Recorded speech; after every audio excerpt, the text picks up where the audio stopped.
नमस्कार दोस्तों, डेट है आज की 24 नवंबर 2021 और स्वागत है आपका एटोवेल डिस्कशन में। आज 3 इश्यूज हम डिस्कस करेंगे। कौन कौन से? सबसे पहला आर्टिकल हम डिस्कस करेंगे आज लाइव मिंट का, इनफॉर्मल सेक्टर से संबंधित। दूसरे नंबर पे इंडियन एक्सप्रेस का आर्टिकल हम डिस्कस करेंगे चाइना के द्वारा जो फॉरेन मिलिट्री बेसिस इस्टेब्लिश किए जा रहे हैं उस इशू से संबंधित। तीसरा ये 4 धाम प्रोजेक्ट से संबंधित आर्टिकल है। राइटर कहते हैं ये हिमालयन ब्लंडर है, इससे उत्तराखंड की जो इकोलॉजी है वो नष्ट हो जाएगी। यहाँ पे ये जो आर्टिकल है ये देखो, इसमें एक ही बात है, मैं आपको यहीं पे बता देता हूँ क्या बात है। इंटरनेशनल लॉ कमीशन में ना हाल ही में बिमल पटेल को सरकार ने नॉमिनेट किया। तो राइटर कहते हैं ये बहुत अच्छी बात है क्योंकि इंटरनेशनल लॉ के प्रोफेसर हैं बिमल पटेल, जो कि अब इंडिया को रिप्रेजेंट करेंगे इंडियन लॉ कमीशन में। हाल ही में सरकार ने बिमल पटेल को नॉमिनेट किया यूएन के इंटरनेशनल लॉ कमीशन में, ये अब इंडिया को रिप्रेजेंट करेंगे। राइटर कहते हैं पहली बार है कि इंटरनेशनल लॉ का कोई प्रोफेसर इंडिया को रिप्रेजेंट करेगा इंटरनेशनल लॉ कमीशन में, ये अच्छी चीज़ है। लेकिन देखो इससे पहले जो ये इंटरनेशनल बॉडीज़ है ना लॉ से संबंधित, इसमें ना सरकार किसको नॉमिनेट करती है?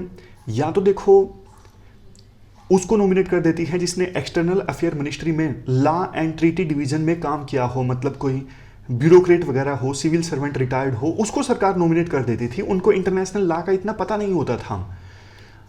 एग्जाम्पल देते हैं बहुत सारे राइटर, मतलब कि इंटरनेशनल जो जुडिशियल बॉडीज़ हैं जैसे इंटरनेशनल कोर्ट ऑफ जस्टिस, इसमें अभी तक नागेंद्र सिंह, BN राव, RS पाठक और दलवीर भंडारी ने काम किया है। सबके प्रोफाइल डिस्कस की जाती है कि जैसे नरेंद्र सिंह और राव ये तो इंडियन सिविल सर्विसेज से संबंध रखते थे। पाठक ये 18वें चीफ जस्टिस ऑफ इंडिया थे, लेकिन इंटरनेशनल लॉ की दुनिया में ये अनफेमिलियर नेम थे। मिस्टर भंडारी के बारे में कहते हैं राइटर ये ऑनरेबल जज तो हैं, लेकिन इंटरनेशनल लॉ के बारे में इनका कंट्रीब्यूशन किसी को पता नहीं है।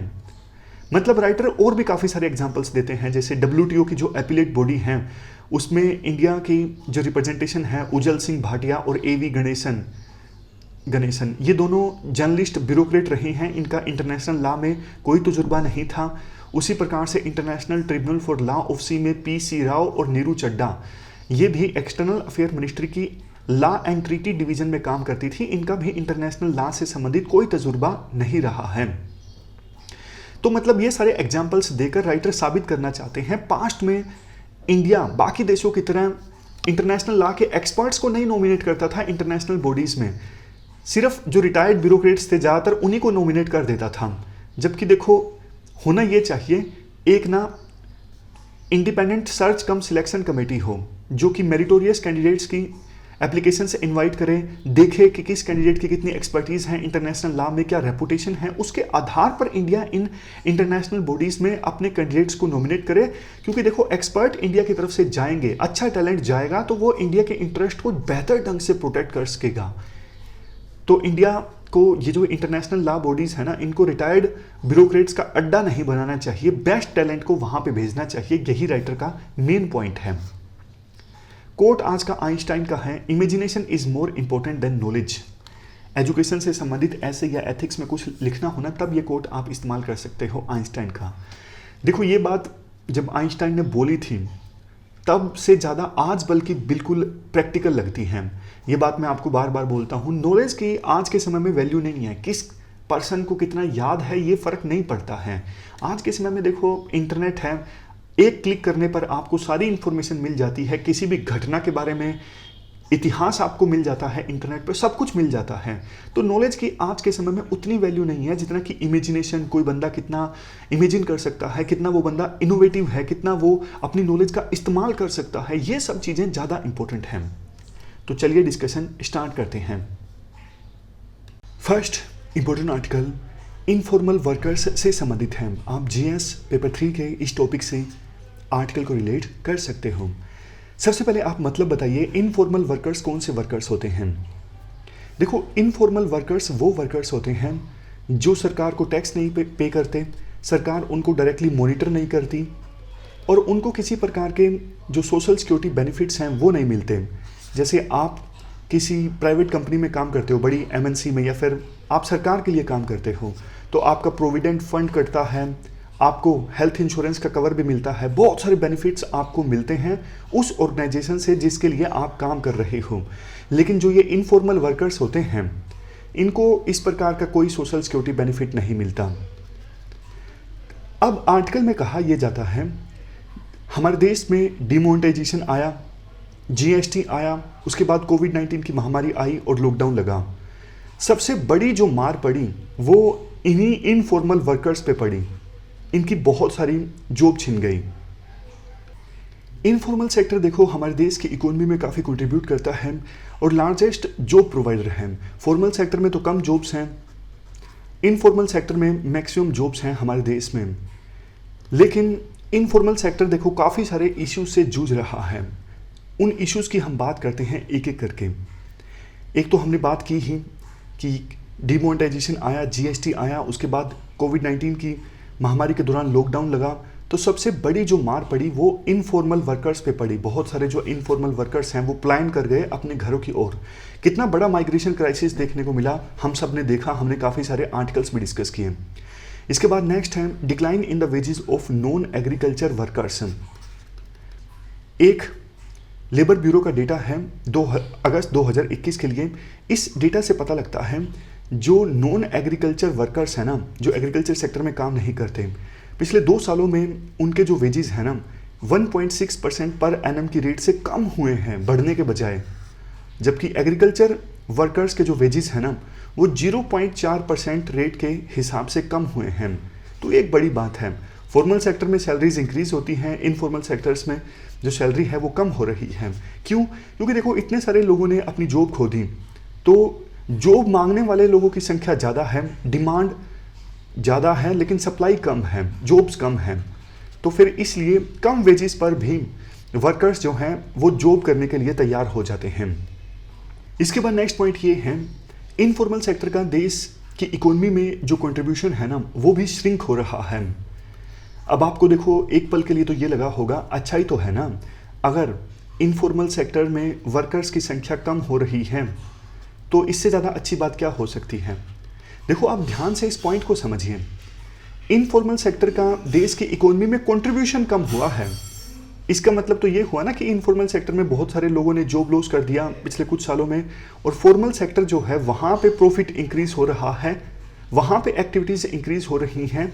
इसका मतलब ये देश की इकोनॉमी में फॉर्मल सेक्टर का कंट्रीब्यूशन बढ़ रहा है। इसका मतलब ये नहीं है कि इनफॉर्मल सेक्टर से वर्कर अब फॉर्मल सेक्टर में जा रही हैं। दोनों बातों में डिफरेंस है। फॉर्मल सेक्टर का देश की इकोनॉमी में कंट्रीब्यूशन इंक्रीज होना ये अलग चीज़ है, और इनफॉर्मल सेक्टर से फॉर्मल सेक्टर में वर्कर्स का जाना ये अलग चीज़ है। तो ये पॉइंट है, इनफॉर्मल सेक्टर का देश की इकोनॉमी में जो कंट्रीब्यूशन है वो कम हो रहा है। कुछ और इश्यूज की बात करते हैं। नेक्स्ट इश्यू ये है, देखो सरकार के पास रियल टाइम इकोनॉमिक इंडिकेटर्स नहीं हैं इनफॉर्मल सेक्टर को मॉनिटर करने के लिए। जो बात हमने इनफॉर्मल वर्कर की डेफिनेशन में ही डिस्कस की कि सरकार के पास प्रॉपर डेटा नहीं होता, सरकार इनको डायरेक्टली मॉनिटर नहीं करती, लेकिन करना चाहिए ना। आइडियल सिचुएशन तो यही है ना कि सरकार इनफॉर्मल वर्कर्स के उत्थान के लिए भी काम करे, इनका वेजेस इंक्रीज हो, ये जो भी चैलेंजेस फेस करते हैं वो भी सरकार एड्रेस करे। आइडियली तो ये होना चाहिए, क्योंकि ऑलमोस्ट 50% इनफॉर्मल वर्कर्स देश की जीडीपी में कंट्रीब्यूट करते हैं, और हमारे देश के टोटल जितने वर्कर्स हैं ना 80% तो इनफॉर्मल सेक्टर में ही काम करते हैं। जवाब में सरकार कहती है हम ई श्रम पोर्टल लेके आए हैं, यहाँ पे बहुत सारे वर्कर्स ने अपने आप को रजिस्टर करवाया है जो कि इनफॉर्मल सेक्टर में काम करते हैं। इसके जवाब में राइटर ये कहते हैं सिर्फ देखो ई श्रम पोर्टल पर रजिस्ट्रेशन हो जाना ये निशानी नहीं है कि अब फॉर्मलाइजेशन ज़्यादा हो गया है उन वर्कर्स का, अब वो फॉर्मल सेक्टर में एंटर कर गए हैं। नहीं, जब तक देखो उनको फॉर्मल सेक्टर जैसे बेनिफिट्स नहीं मिलेंगे, जैसे कि social security benefits, for example उनका पीएफ कटे, बाद में उनको पैसा मिले, पेंशन संबंधित लाभ मिले, उनको इंश्योरेंस संबंधित लाभ मिले, जब तक ये सारे बेनिफिट्स इनफॉर्मल सेक्टर में काम करने वाले वर्कर्स को नहीं मिलेंगे तब तक ये काउंट नहीं होगा कि अब उनका जो काम है वो फॉर्मलाइज हो चुका है। सिर्फ रजिस्ट्रेशन से काम नहीं चलेगा कि हाँ ई श्रम पोर्टल पे वर्कर रजिस्टर हो गए तो उनका फॉर्मलाइजेशन हो गया। नहीं, सिर्फ डिजिटलाइजेशन से फॉर्मलाइजेशन नहीं होता है। जो बेनिफिट्स मिलने चाहिए वो बेनिफिट्स जरूर मिलने चाहिए। इसके लिए राइटर एग्जाम्पल भी देते हैं। देखो, ई श्रम पोर्टल पर जो वर्कर्स रजिस्टर्ड है ना, 92% वर्कर्स तो ऐसे हैं जिनका जो मंथली सैलरी है ना वो 10,000 से भी कम है। 10,000, ये तो देखो अनस्किल्ड मैनुअल वर्कर के लिए जो मिनिमम वेजेस होने चाहिए ना, 10,000 तो उससे भी कम है। तो कैसे आप कह सकते हो कि वो अब फॉर्मलाइज हो चुके हैं? एक इशू जिस पे डिबेट होती है ना, क्या वर्कर्स को फॉर्मलाइज करना जरूरी है? तो इसके जवाब में कुछ एक्सपर्ट्स ये बोलते हैं, देखो आप उनकी मटेरियल कंडीशंस में इंप्रूवमेंट कर दो। बेशक सरकार उनको डायरेक्टली मॉनिटर ना करें, बेशक जो टैक्स है वो पे ना करें, हालांकि सरकार तो चाहेगी हर कोई टैक्स पे करे, लेकिन मेन बात ये है फॉर्मलाइजेशन या फिर इनफॉर्मलाइजेशन, ये तो एक नाम की डिबेट है। मेन बात ये है कि इनफॉर्मल जो वर्कर्स हैं ना उनकी मटेरियल कंडीशंस में इंप्रूवमेंट होना चाहिए। डायरेक्ट सरकार उनको मॉनिटर करे या फिर ना करे, मटेरियल कंडीशंस में इंप्रूवमेंट, जैसे उनको वेजेस मिले, उनको सोशल सिक्योरिटी बेनिफिट्स मिले, जैसे इंश्योरेंस, पेंशन संबंधित लाभ, ये मेन इशू है। अब लास्ट में वे फॉरवर्ड की बात आती है। वे फॉरवर्ड में देखो सबसे पहला पॉइंट तो यही है, हमारे देश में जो पॉलिसी मेकर्स हैं, चाहे सरकार हो या फिर जो भी मेंबर ऑफ पार्लियामेंट्स या फिर विधायक हैं, यानी लेजिस्लेचर का पार्ट है, उनको इनफॉर्मल सेक्टर की इंपॉर्टेंस समझनी होगी। इनफॉर्मल सेक्टर की इंपॉर्टेंस सिर्फ इसलिए नहीं कि वो हमारे देश में मेजॉरिटी वर्कर्स को जॉब प्रोवाइड करता है, हमारे देश की इकोनॉमी में कंट्रीब्यूशन भी तो है ना इनफॉर्मल सेक्टर का। तो सरकार सबसे पहले तो, या फिर जो भी पॉलिसी मेकर्स हैं, सबसे पहले तो इनफॉर्मल सेक्टर को अच्छे से डिफाइन करें। अभी जो हमने डेफिनेशन डिस्कस की ना कि वो टैक्स नहीं पे करते, सरकार उनको मॉनिटर नहीं करती, ये तो वैसी डेफिनेशन है, मतलब सरकार की डेफिनेशन थोड़ी ना है, ये तो इकोनॉमिस्ट ने डेफिनेशन बना के छोड़ दी। तो सरकार सबसे पहले तो इनफॉर्मल सेक्टर को डिफाइन करे, एक लेबर लेजिस्लेशन आना चाहिए उनकी एम्प्लॉयमेंट को प्रोटेक्ट करने के लिए। अब जैसे जो लोग इनफॉर्मल सेक्टर में काम करते हैं उनके लिए ऐसी चीज़ें थोड़ी ना होती हैं कि 30 दिन का नोटिस पीरियड आपको देना ज़रूरी है। उनको तो मालिक चाहे तो बस 1 मिनट के नोटिस पे हटा दे कि चला जाओ भाई, आपसे काम नहीं करवाना। तो उनकी जॉब को प्रोटेक्ट करने के लिए भी कानून होना चाहिए। सरकार ये भी इंश्योर करे कि जो इनफॉर्मल सेक्टर में काम करते हैं उनको एडिक्वेट वेजेस मिले जितने कि फॉर्मल सेक्टर में मिलते हैं। और कोई ना कोई इंस्टीट्यूशन या फिर रेगुलेटरी फ्रेमवर्क जरूर होना चाहिए इनफॉर्मल सेक्टर में काम करने वाले वर्कर्स के इंटरेस्ट को प्रोटेक्ट करने के लिए। नेक्स्ट पॉइंट ये है, सरकार फोर्स्ड और नेचुरल फॉर्मलाइजेशन में डिफरेंस क्रिएट करे। जैसे देखो मैं आपको एग्जांपल देता हूं, ये समझने के लिए है। सरकार ना कई बार कंडीशंस लगा देती है कि आपका इतना टर्नओवर है या फिर आपकी ऑर्गेनाइजेशन में इतने एम्प्लॉइज काम करते हैं तो आपको टीडीएस काटना जरूरी है, टैक्स पे करना जरूरी है, मतलब वो सारे काम करने जरूरी हैं जो फॉर्मल सेक्टर में होते हैं। सरकार ये कंडीशंस लगा देती है। तो ना बहुत बार छोटी छोटी जो फर्म्स होती हैं ना वो जानबूझ के अवॉइड करती हैं फॉर्मल सेक्टर में आने के लिए। वो सोचती हैं कि अगर देखो फॉर्मल सेक्टर में आएंगे तो हमें ये सब काम करने पड़ेंगे, हमारा जो बर्डन है वो बहुत ज़्यादा इंक्रीज हो जाएगा। तो सरकार ना कुछ इंसेंटिव दे। एक छोटी फर्म आज के समय में अगर इनफॉर्मल सेक्टर में आती है, कल को वो फॉर्मल सेक्टर में आती है तो उसको कई सारे बेनिफिट्स मिलेंगे। ये सरकार कुछ प्रोविजन करे ताकि छोटे छोटे जो फर्म्स है ना जो इनफॉर्मल सेक्टर की है उनकी खुद की इच्छा हो, उनकी विल पावर हो कि हमें फॉर्मल सेक्टर में एंटर करना है ताकि हमें ये बेनिफिट्स मिलेंगे।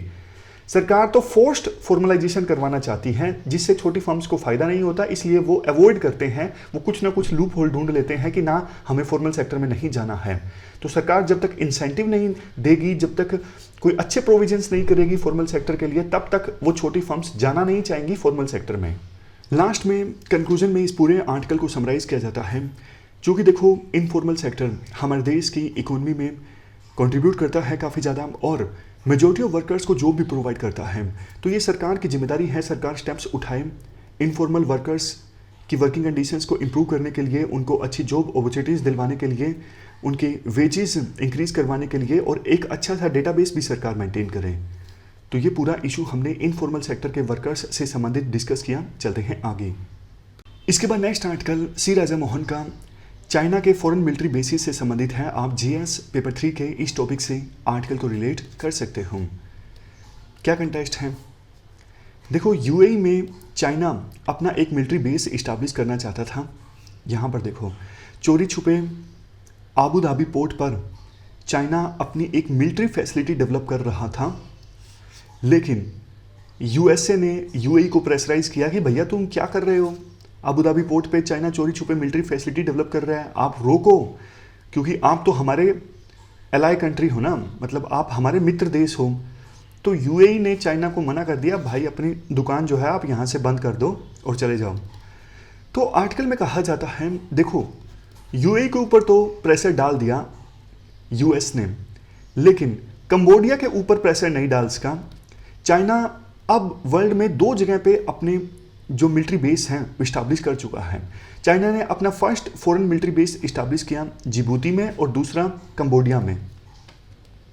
ये लोकेशन है जिबूती की, काफ़ी स्ट्रेटेजिक लोकेशन है। और दूसरा मिलिट्री बेस कंबोडिया में, साउथ ईस्ट एशिया का एक कंट्री कंबोडिया, जो मतलब चाइना के ग्रुप का माना जाता है। हमेशा से कंबोडिया के जो रिश्ते हैं वो चाइना के साथ ठीक ठाक रहे हैं। ये सारे एग्जाम्पल्स एक चीज़ ये शो करते हैं कि चाइना जो है अब ज़्यादा से ज़्यादा फॉरेन मिलिट्री बेस इस्टाब्लिश करना चाहता है। इंडियन ओशन में भी आज नहीं तो कल चाइना अपनी परमानेंट नेवल प्रेजेंस इस्टाब्लिश कर ही लेगा। कहाँ पे कर सकता है? पोटेंशियल कंट्रीज़ हैं म्यांमार, थाईलैंड, श्रीलंका। इसके अलावा वेस्ट की बात करें, इंडिया के वेस्ट में नामीबिया, सेशल्स, तंजानिया, यूएई, ये पोटेंशियल कंट्रीज़ हैं जहाँ पे चाइना अपनी परमानेंट नेवल प्रेजेंस इस्टाब्लिश कर सकता है। और ऑफ कोर्स पाकिस्तान को आप कैसे भूल सकते हो, पाकिस्तान तो चाइना का इतना घनिष्ठ मित्र है। दोनों देश मिलके बोलते हैं हमारी जो दोस्ती है वो शहद से मीठी है, माउंट एवरेस्ट से ऊंची है, पैसिफिक से ज़्यादा गहरी है। तो पाकिस्तान तो अपनी ही कैटेगरी का देश है जो कि चाइना के लिए काफ़ी ज़्यादा इम्पोर्टेंट है इंडियन ओशन में अपनी नेवल पावर को प्रोजेक्ट करने के लिए। देखो एक वो भी समय था जब 20वीं सेंचुरी में चाइना जो है वो यूएस की खिलाफत किया करता था कि देखो यूएस एशिया में अपने मिलिट्री बेसिस इस्टाब्लिश कर रहा है, ये गलत है, इससे युद्ध छिड़ेगा, यूएस जो है वो एग्रेसर कंट्री है। तो जिस चीज़ का विरोध चाइना 20वीं शताब्दी के सेकेंड हाफ में किया करता था वही चीज़ आज के समय में चाइना खुद कर रहा है। वैसे देखो विरोध तो इंडिया भी करता था कि हाँ, इंडिया भी आज़ादी के बाद से ही यूएसए के जो एशिया में मिलिट्री बेसिस है ना उनका विरोध करता आया है। लेकिन इंडिया और चाइना के विरोध में ना काफ़ी फ़र्क है। इंडिया का जो विरोध है ना वो आइडियोलॉजिकल है कि किसी भी देश के फॉरेन बेस नहीं होने चाहिए, लेकिन चाइना का जो विरोध था ना वो कंटेक्चुअल था। कंटेक्चुअल इसलिए था जब तक चाइना के यूएसएसआर के साथ रिश्ते अच्छे थे ना तब तो चाइना विरोध करता था कि यूएस के मिलिट्री बेस नहीं होने चाहिए। लेकिन 1970s में जब चाइना के यूएसए के साथ रिश्ते अच्छे हो गए और यूएसएसआर के साथ खराब हो गए ना, तब जाके चाइना बोलने लगा कि ठीक है, चाइना को लगने लगा अगर यूएसए के बेस होते हैं एशिया में तो वो यूएसएसआर का ही सामना करेंगे ना, हमें नुकसान नहीं करेंगे। तो फिर चाइना ने यूएस के बेसिस का विरोध करना थोड़ा कम कर दिया। अब चाइना यूएसए की ही रणनीति पर चल रहा है। यूएसए की रणनीति पर इसलिए चल रहा है क्योंकि चाइना अब वर्ल्ड की सेकंड लार्जेस्ट इकोनॉमी हो गया है, बड़ी मिलिट्री पावर है चाइना, जो यूएस को रिप्लेस करके सुपर पावर बनना चाहता है वर्ल्ड में।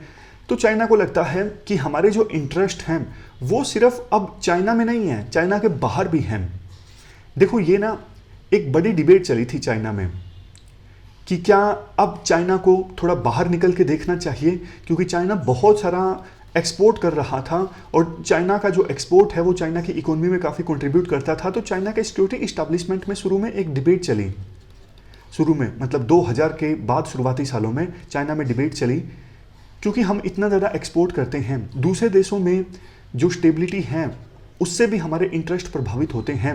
तो क्या हमें इस बात को रिकॉग्नाइज करना चाहिए कि चाइना के जो इंटरेस्ट हैं वो चाइना तक सीमित नहीं है, चाइना के बाहर भी इन्वॉल्व हैं। तो इस बात पे सहमति बन गई धीरे धीरे चाइना के सिक्योरिटी इस्टेब्लिशमेंट में कि चाइना के बॉर्डर के बाहर भी चाइना के इंटरेस्ट जो हैं वो एग्जिस्ट करते हैं। उसके बाद फिर ये डिबेट चली कि क्या अपने इंटरेस्ट को प्रोटेक्ट करने के लिए, मतलब चाइना के बॉर्डर के बाहर जो चाइना के इंटरेस्ट हैं उसको प्रोटेक्ट करने के लिए क्या चाइना को मिलिट्री बेस इस्टेब्लिश करने चाहिए या फिर नहीं करने चाहिए। तो ये डिबेट भी सेटल डाउन हो गई। चाइना के जो पॉलिसी मेकर्स हैं उन्होंने डिसाइड किया कि हाँ, चाइना के इंटरेस्ट को प्रोटेक्ट करने के लिए चाइना को ज़्यादा से ज़्यादा फॉरेन मिलिट्री बेस इस्टेब्लिश करने चाहिए। उसी दिशा में चाइना ने अब 2 जगह पे अपने मिलिट्री बेस इस्टेब्लिश कर लिए हैं, जिबूती में, कंबोडिया में। यूएई में वो करना चाहते थे चोरी छुपे, लेकिन कर नहीं पाए। यूएसए के प्रेशर के चलते यूएई ने उनको मना कर दिया। देखो चाइना ना बहुत चालाक है इस चीज़ को लेके। चाइना को ये चीज़ पता है, मिलिट्री बेस टर्म अगर इस्तेमाल किया जाए तो फिर ना उस देश में जो नेशनल सेंटिमेंट्स है ना वो हर्ट हो जाते हैं। जैसे अगर मान लो चाइना ने कहीं पर मिलिट्री बेस इस्टेब्लिश किया, श्रीलंका में मान लीजिए, तो श्रीलंका की कुछ पार्टीज विरोध करेंगे कि देखो आपने चाइना के आप गुलाम बनते जा रहे हो, चाइना की आर्मी को आपने यहाँ पे आने दिया। तो चाइना की जो पब्लिक लिबरेशन आर्मी है ना वो मिलिट्री बेस्ड टर्म नहीं इस्तेमाल करती, वो टर्म इस्तेमाल करती है ड्यूल यूज फैसिलिटी। इस टर्म से अगर मिलिट्री फैसिलिटी डेवलप की जाती है ना तो उस देश में नाराजगी थोड़ी कम फैलती है।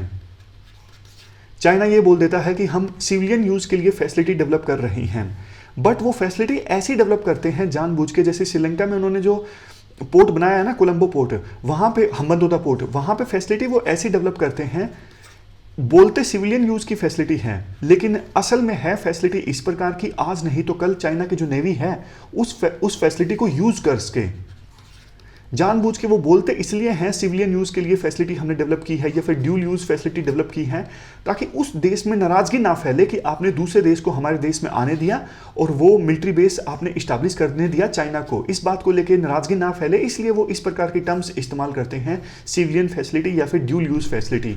लेकिन आज नहीं तो कल चाइना की नेवी उस फैसिलिटी को इस्तेमाल करके ऐसा उन्होंने स्ट्रक्चर डेवलप किया है। अब इसके बाद आर्टिकल में ये कहा जाता है, देखो इंडिया भी इस बात को समझता है कि अगर इंडियन ओशन में चाइना की परमानेंट प्रेजेंस इस्टेब्लिश हो गई तो पूरी तरह से जो इंडियन ओशन में पावर डायनामिक्स हैं वो गड़बड़ा जाएंगे। ये चीज़ इंडिया के अगेंस्ट जाती हैं।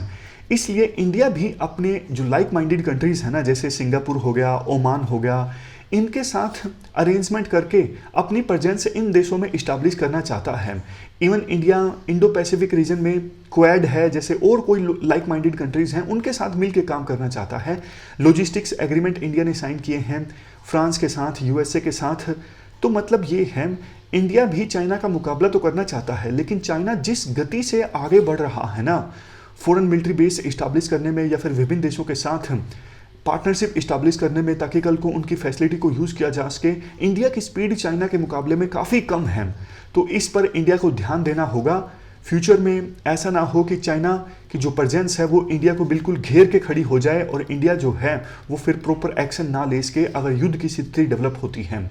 तो ये हमने पूरा इशू डिस्कस किया चाइना के बढ़ते मिलिट्री बेसिस से संबंधित। चलते हैं आगे। इसके बाद नेक्स्ट जो आर्टिकल है वो 4 धाम प्रोजेक्ट से संबंधित है। राइटर इसे हिमालयन ब्लंडर कहते हैं। आप जीएस पेपर 3 के इस टॉपिक से आर्टिकल को रिलेट कर सकते हो। यमुनोत्री, गंगोत्री, केदारनाथ, बद्रीनाथ, इन चारों धामों तक एक्सेसिबिलिटी को आसान बनाने के लिए ये प्रोजेक्ट हैं। इस प्रोजेक्ट पर टोटल कॉस्ट आ रही है 12,000 करोड़ रुपए। 900 किलोमीटर के हिल रोड डेवलप किए जाएंगे इस प्रोजेक्ट के अंतर्गत। ये सेंट्रल गवर्नमेंट का काफ़ी एम्बिशियस प्रोजेक्ट है। इसमें ऑल वेदर कनेक्टिविटी इस्टेब्लिश की जाएगी इन चारों धामों तक। पहले सरकार का कहना था इससे जो तीर्थ यात्राएं हैं वो ज़्यादा होंगी, टूरिज्म इंक्रीज होगा उत्तराखंड में। अब सरकार ने इसे डिफेंस डायमेंशन से भी जोड़ दिया है कि इंडो चाइना बॉर्डर तक अच्छे रोड्स होना ज़रूरी हैं, क्योंकि ये चारों धाम जो हैं वो इंडिया चाइना बॉर्डर के नज़दीक हैं। जो अच्छे रोड होना ज़रूरी हैं ताकि आवश्यकता पड़ने पर जल्दी से इंडिया चाइना बॉर्डर पर पहुंचा जा सके। इसके पीछे रीज़न भी है, सरकार ने बाद में इस 4 धाम प्रोजेक्ट को डिफेंस डायमेंशन से क्यों जोड़ा। रीज़न देखो ये है, राइटर कहते हैं 2018 में ना एक एनजीओ ने केस डाला था कोर्ट में कि ये जो 4 धाम प्रोजेक्ट है ना इससे उत्तराखंड की जो इकोलॉजी है उसको बहुत नुकसान पहुंचेगा। उसका असर देखने को मिल भी रहा है। देखो उत्तराखंड में पहाड़ों के जो स्लोप्स है ना इस एरिया में वो 60 डिग्री एंगल पर है, काफ़ी स्टीप स्लोप है। जबकि लद्दाख में आप देखोगे पहाड़ों के जो स्लोप हैं वो 30 डिग्री पर हैं। वहाँ पर रोड काटना, रोड बनाना रिलेटिवली आसान है, लेकिन उत्तराखंड में रिलेटिवली मुश्किल है। तो जब इतने चौड़े चौड़े रोड बनेंगे तो देखो इकोलॉजी नष्ट होगी, लैंडस्लाइड्स ज़्यादा आएंगे। काफ़ी सारी आपदाएं जो हैं वो उत्तराखंड में आई भी हैं हाल फिलहाल में, जैसे इसी साल के शुरुआत में धौलीगंगा, ऋषिगंगा और अलकनंदा रिवर्स में जो बाढ़ आई उसकी वजह से 200 लोगों की जान चली गई। तो इतने चौड़े चौड़े जब रोड बनाए जाएंगे तो इकोलॉजी और ज़्यादा खराब होगी। ये बात सरकार ने ध्यान ही नहीं दी। सरकार बेसिक जो इन्वायरमेंट इम्पैक्ट असेसमेंट है वो करवाती, तब भी ये बातें सामने आ जाती। ये एक प्रोजेक्ट है जिसकी वजह से उत्तराखंड में जो लैंडस्लाइड्स की घटनाएं हैं वो ज़्यादा हो रही हैं। इस प्रोजेक्ट की वजह से लंबे लंबे समय तक रोड जो है वो बंद रहता है। ये सरकार ध्यान ही नहीं दे रही है। फिर देखो आर्टिकल में ना काफ़ी सारी ऐसी एक केस डिस्कस किया जाता है कि जब ये केस पहुंचा शुरू में सुप्रीम कोर्ट ने, तो सुप्रीम कोर्ट ने कहा रोड की जो कैरिज वे विड्थ है वो 5.5 मीटर से ज़्यादा नहीं होनी चाहिए। कैरिज वे मतलब वो रास्ता जहाँ पे व्हीकल्स बिना रोक टोक के, बिना किसी ऑब्स्ट्रक्शन के चल सकते हैं रोड पर।